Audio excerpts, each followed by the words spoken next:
Thank you very much, Shirley and Judge Bea and Peter Kirsanow.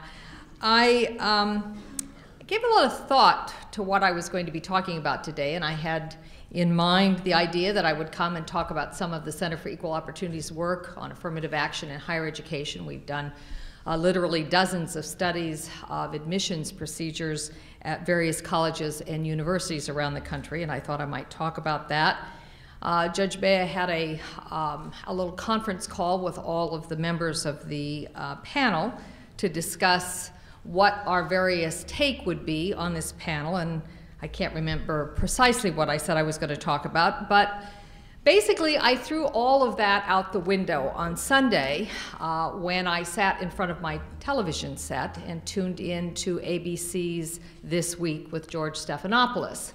Like most Americans, I was very concerned in following the news of the terrible massacre that had occurred at Fort Hood in Texas. And there was a great deal of speculation going on about the motives of Major Nidal Hasan, who is the man who has allegedly committed the crimes at that institution. And so I turned on Stephanopoulos' program, but what I didn't think I would be hearing would be a topic for today's discussion. But in his answer to a question posed by Stephanopoulos, General George Casey, who is the Army Chief of Staff, was asked whether or not the Army had perhaps dropped the ball in investigating some of the activities of Major Hasan.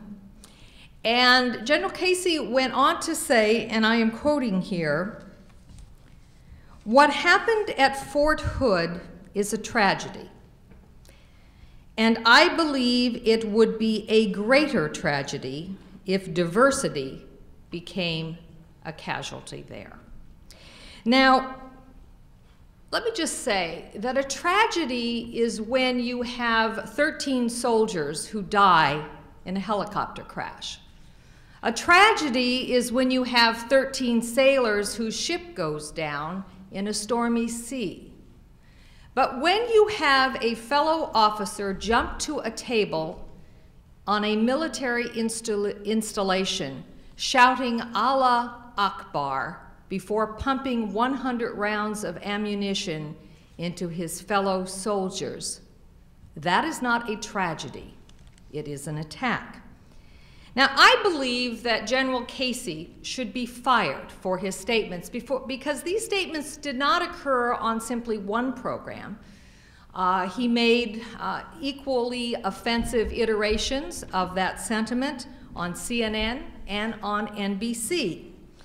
But he will not be fired because, in fact, the whole premise behind his statements suggests how pervasive and how pernicious the diversity at any cost rationale has become. It epitomizes the double standard in judging individuals in order to promote some balance of racial, ethnic, and now it appears also religious groups within various occupations. And I have to say that if this diversity rationale, as so articulated by General Casey, is to be understood, then what we are really saying is that protecting diversity is more important than protecting lives, even the lives of those who defend the freedoms we enjoy. And if that's the case, the world has gone mad.